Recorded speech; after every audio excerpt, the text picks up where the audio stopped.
So I'm now going to bring forward item 10 on the agenda, which is the provision of primary school places in the planning area of Reigate. I know that this item is of interest to members of the public in attendance, and I thank you for your contributions, not only to this meeting, but indeed for your input into the consultation that has recently concluded.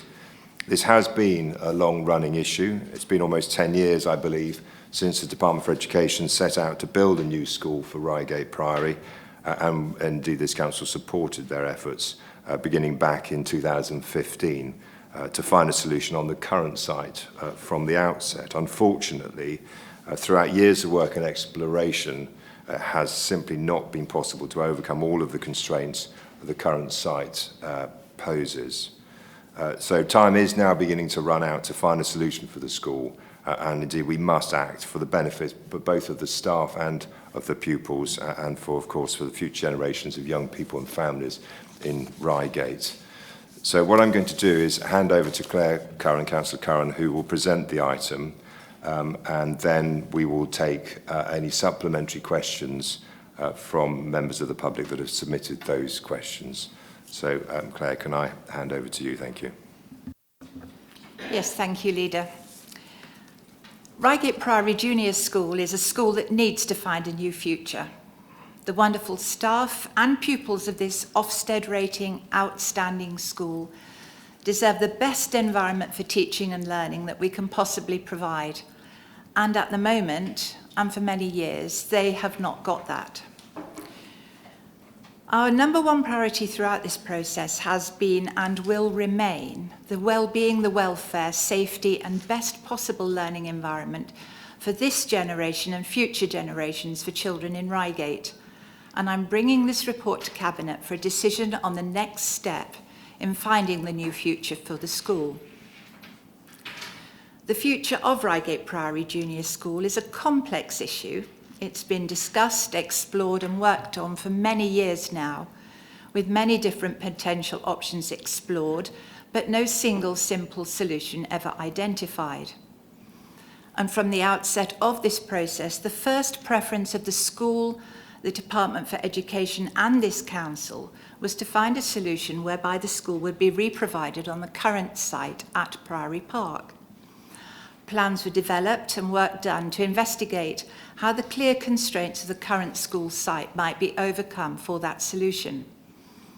And some possible resolutions to some constraints are there, but it hasn't proved possible to overcome all of them, and it's not fair, reasonable or responsible to continue to pursue a preference that after years of investigation, study, feasibility and stakeholder engagement may not be reasonably feasible or deliverable. The options that are before us today are predicated on the fact that the school, as it is, cannot stay in the Priory building as it is for much longer. Annex 2 of the Cabinet paper that we have sets out in detail the reasons why the school cannot stay on the current site in Priory Park as it is. The school, the Department for Education and this council ought not to go on spending time and public money exploring a proposal to rebuild the same size school on the current site, a proposal that cannot reasonably be delivered, while the children continue to be educated in a building that does not meet the Department for Education's own modern education standards and is not fit for purpose. We are respectful of the handsome and the historic building and its heritage, the unique setting of the school in Priory Park, and many people's attachment to it. However, it must be acknowledged that the building and the setting do pose real and difficult restrictions on running the school day to day and on its long-term sustainability. We all saw for ourselves, when we visited last week, the issues and problems that confront the teachers and the staff at the school. I've also noted that all of the staff at the school who responded to the consultation preferred the option of a new build at Woodhatch Place. It's not a learning environment that can deliver potential for children. The head teacher knows that. The staff know that. The governors know that. And the pupils know that. It's not a school that can even accept some children with additional needs into its building because of accessibility issues. Parts of the building are unsafe, with maintenance costs over 10 times higher than other comparable schools in Surrey. The school manages a range of challenges in safeguarding the children, with a public right-of-way running right through the school site, the lack of privacy, and the use of the public park for sports and other activities. Classrooms are too hot in the summer, too cold in the winter. There are not enough toilets or washing facilities. Kitchen and dining facilities are very poor. The school has recently had to decant the entire Year 6 block because the roof is unsafe, and so that children are now being taught in corridors. Some classrooms are very cramped, and one classroom had a pillar in the middle of it, which means pupils can't even see their teacher. It's a Grade 1 listed monument, so it's not reasonable to make modifications to solve these issues, and even minor maintenance issues come with lengthy processes of agreement and approval. It's not fair on the children or on school staff, and it's not good enough for children now or in the future. So we want to progress this decision on the future of the school. Various site searches of the Reigate area have been conducted to look for an alternative location where a school of this size could be built, and that work is referenced in Annex 7 of the report. The non-statutory consultation that was conducted between November last year and January this was launched with the delivery of a leaflet to around 20,000 households and businesses in the northern part of Reigate, and was supported by a number of in-person engagement exercises. The results and the feedback from the consultation are set out for us in detail in Annex 5. The Department for Education was fully supportive of the consultation and is still willing to fund a 21st century redevelopment of the school. The results of the consultation have been analysed and every submission considered, and the feedback received through the consultation has been useful in helping us to move forward. It has influenced the recommendation before us to pursue option 2, which is a working party to explore reorganisation possibilities in the area. This keeps open different possibilities around investigating options for reorganising and/or resizing Reigate Priory School, alongside other schools in Reigate, as part of a feasible option that would satisfy the school place planning arrangements for future generations of school. The forecasts for primary school places across the Reigate planning area are set out for us in Annex 3.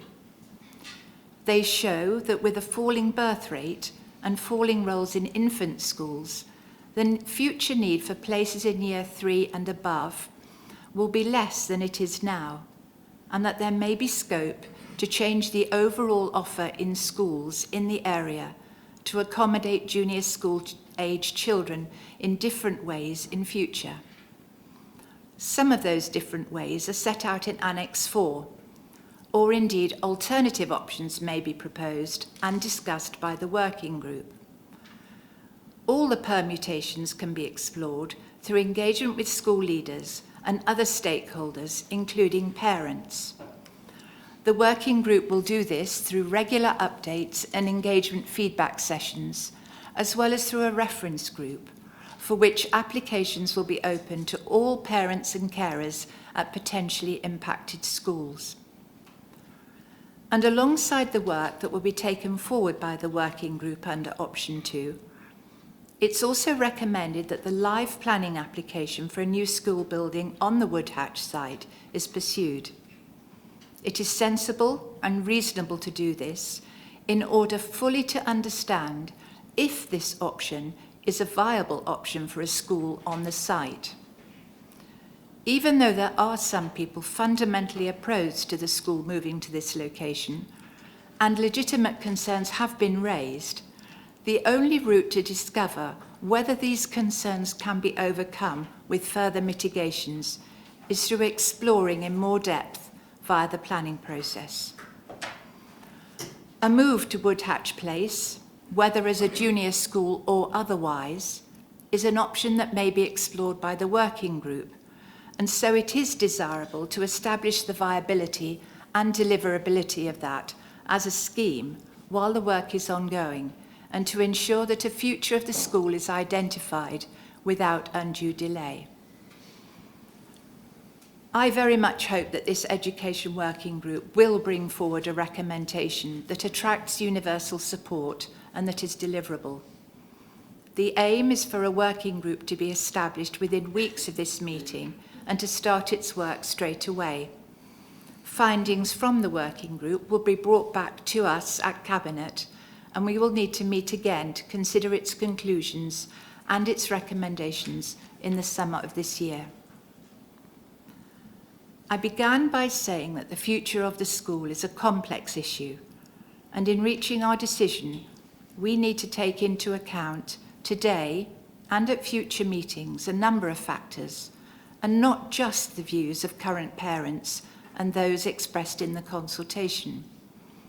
The other matters which we must take into account include, but are not limited to, whether, and if so why, there is a need to move on educational grounds, what other options may be identified, accessibility of the school for both pupils and staff, the affordability, the potential disruption to children's education, the equalities implications, and in particular, our public sector equality duty under the Equalities Act 2010 to have due regard to eliminate discrimination and to advance equality of opportunity.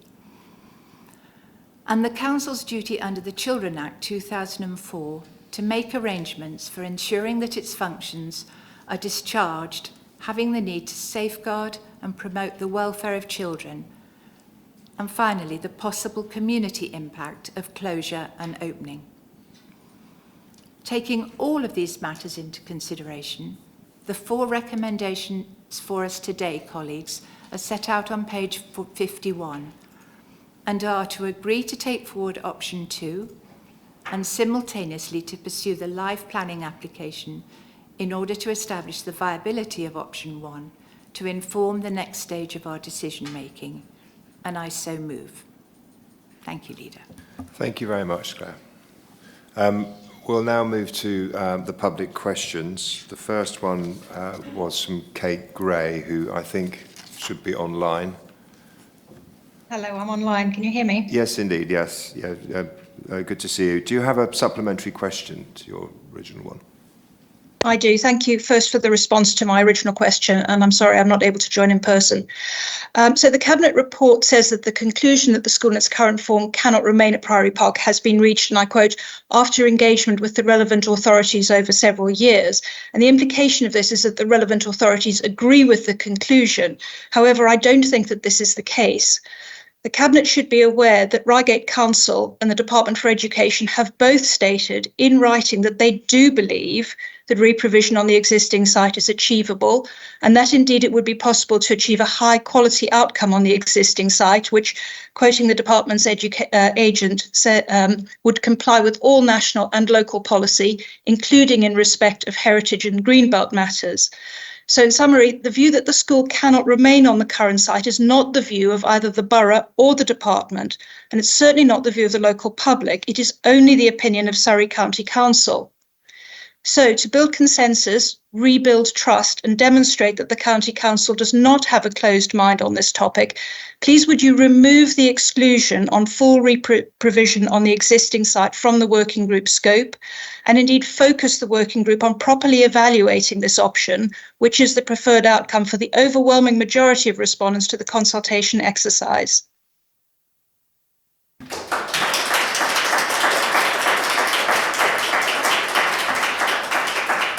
Thank you very much, Claire. Are you able to give an answer to that today?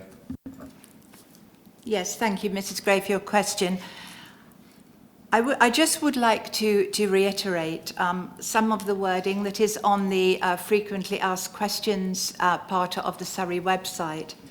And the decision that the existing school site is not suitable for redevelopment was reached through extensive feasibility work conducted by the Department for Education in consultation with Reigate and Banstead Borough Council's planning and conservation teams, as well as Historic England representatives, and numerous options have been explored, including using both buildings, including the 1950s block, and different heights and sizes, but it's been determined that it would not be possible to build a school of the same size on the site.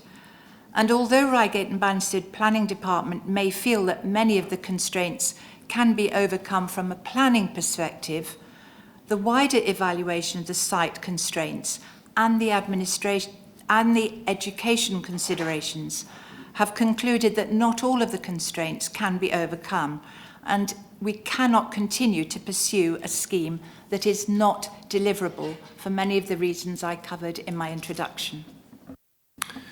Thank you very much. I think the next question is from Mr. Morris. Good afternoon, everyone. Thank you very much for allowing me to follow up with my supplementary question.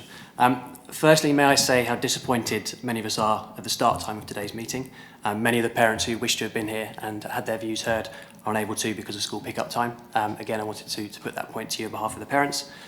I want to start by saying, how can the council say the outcome of this consultation is not predetermined when both options provided in the consultation result in the same outcome, namely to put the planning application back in process? You've even removed the current site feasibility as an agenda item for the working group, and this begs the question as to why. If there's nothing to hide and the possibility is indeed not possible, let the group explore that openly and transparently. You say the consultation was appropriate, fair and open, and therefore adhered to the principles of a lawful consultation process. I'd like to refute this. The consultation asserts that it is not possible for the school to remain on site. As my previous questioner mentions, the Borough Council, Department for Education, indeed the individual responsible on behalf of the Department for Education, has told us they would very much back anything put to them by the Council. So this is very much an agenda being pushed by SEC and not DFE. You proclaim to be concerned for the heritage asset itself, yet have absolutely no plans for the asset itself. You talk about the need to protect the asset, yet one of the main viable options of the asset is to remain as a school. So part of that question is to what are you doing with the asset once you remove the school? I reiterate to many that this consultation process is flawed, and we can evidence information given by SCC and your officers that is either misleading or in some instances just factually wrong. With RBBC and DFE open to all options, why is SCC removing the option from the working group? Are you worried that another solution could indeed be found? Because that's how it looks. Finally, I'd like to mention and remind councillors of the below Nolan principles that underpin any public consultation. Really would like to hear what these principles are. Selflessness. Holders of public office should act solely in terms of the public interest. Integrity.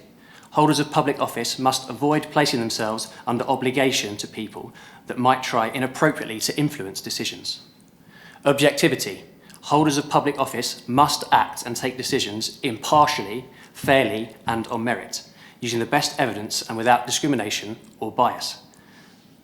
Accountability. Holders of public office are accountable to the public for their decisions and actions and must submit themselves to scrutiny to ensure this. Yet we have many examples of FOIs not being responded to, or very entrenched stances being taken in order to force through FOIs not being answered. Openness. Holders of public office should act and take decisions in an open and transparent manner. Let the working group look at everything in a transparent manner. Honesty. Holders of public office should be truthful. Your own FAQs for this consultation have not been truthful. Leadership. Holders of public office should exhibit these principles in their own behaviour. You should actively promote and robustly support these principles and be willing to challenge poor behaviour when it occurs. You show no understanding or empathy for the strength of feeling on this topic, even when official complaints have been raised against specific officers who indeed is on the committee today. Based on the above, can SCC honestly say the consultation has been appropriate, fair, open and lawful when the only avenue leads to a school at this site? Finally, I'd like to ask again, will SCC allow the current site options as well as other site options in Reigate to form part of the working group as recommended by the consultation process? Will you accept this opportunity to work together with the community, with the Borough Council, with the DfE and ensure a school either on the current site or in a safe location for our children is fairly considered? Thank you. Thank you very much.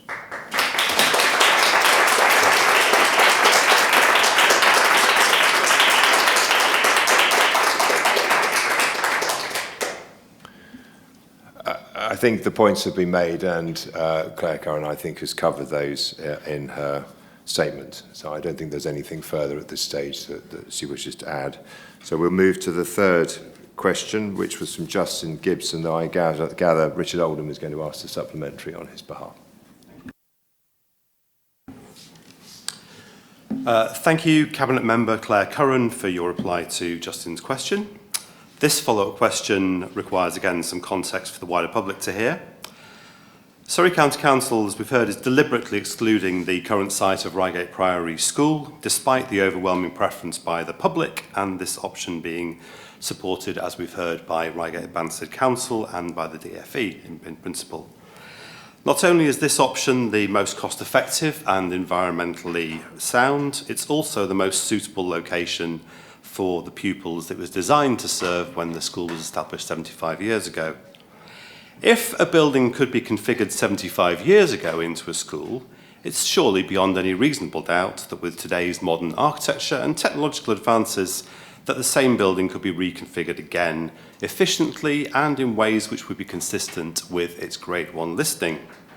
So my question is, will the Cabinet members involved in this so far irresponsible spending of more than £3 million, the majority of which has been behind the failed Woodhatch Place school planning application, immediately do three things?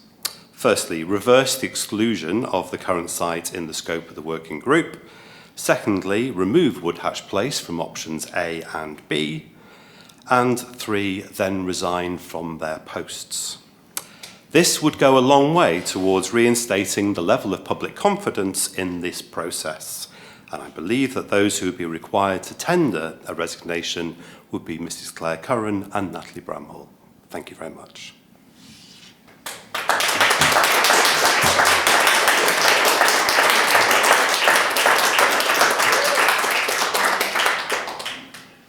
Thank you very much. We'll take those questions away and have a think about them. Right. Well, the answer is we are not going to reverse the decision to remove the exclusion of the current school. We have set out very clearly why we do not think, and indeed why the school governors and the teachers and the head teacher does not think that the current site is suitable for the future of the school. We are not going to remove Woodhatch Place as an option here, and we will, subject to the Cabinet's vote now, we will pursue that application to see whether or not it is an option, and it may not be. It was refused the last time it came before the Planning Committee, and that may be the case here. In terms of resignation, that's a matter for residents when it comes to the elections in May 2025. Thank you for reminding us of the Nolan Principles. This is a difficult job. I know that many of you don't believe that or think that, but we have to take decisions every day here, and we try to take those decisions to ensure those decisions are in the best interest of residents. There is very rarely a unanimous view from residents in terms of what is the best option. And I think here, this has been difficult. It has gone on for many years. I think there are some challenges over the assertion that Reigate Banstead Borough Council and the DfE are supportive of alternatives. At the end of the day, as Claire Curran has pointed out, Reigate are the planning committee, they're not the provider of education facilities. So all I can say to you is that we are moving this conversation forward in the best way that we possibly can. We do not know, and that is why we have put in option 2, genuinely put in option 2, to see what can be done going forward. And I don't know yet, and with all due respect to all of you, you do not know yet what that working group will come out with. It will have a wide representation from parents and from schools. And I suggest that we wait to see what they suggest.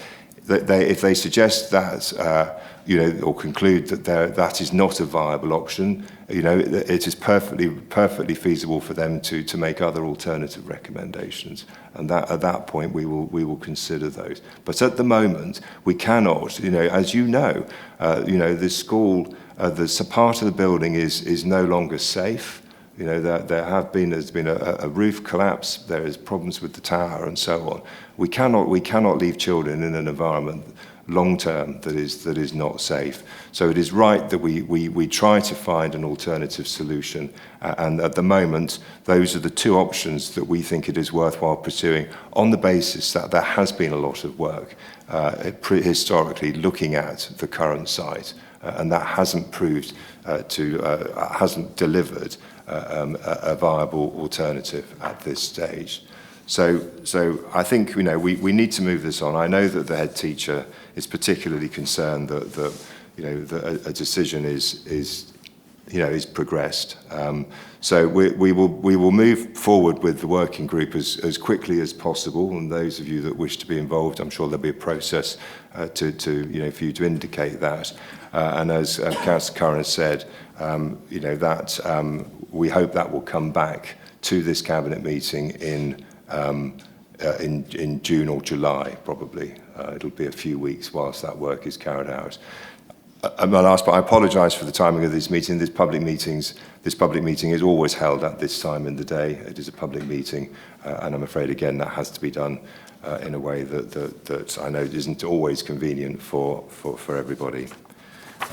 So thank you very much for your courtesy, actually, and courteousness in attending this meeting. I do absolutely appreciate, as a parent myself, in terms of the strength of feeling, where we are all looking to ensure the best interests of our children. I absolutely get that. But please bear with us whilst we go through this next phase, and to exclude, if that's what happens, and it may be that both of those options are excluded, in which case we'll have to come back and have another look. But there is a genuine wish here to find a solution that is in the best interests of our children, both now and indeed for the future.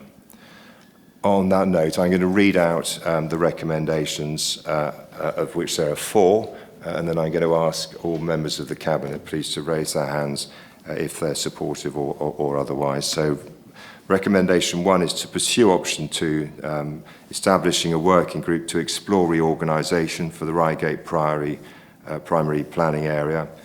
Second recommendation, agree the timescales and scope for the working group as outlined in Annex 1.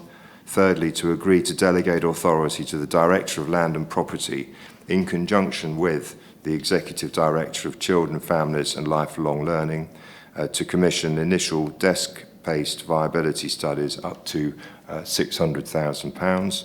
And fourthly, to pursue the determination of the live planning application reference RE22 01796 CON for option 1 to establish if this is a viable option. All those members of the Cabinet that are supportive of those recommendations, please raise your hand.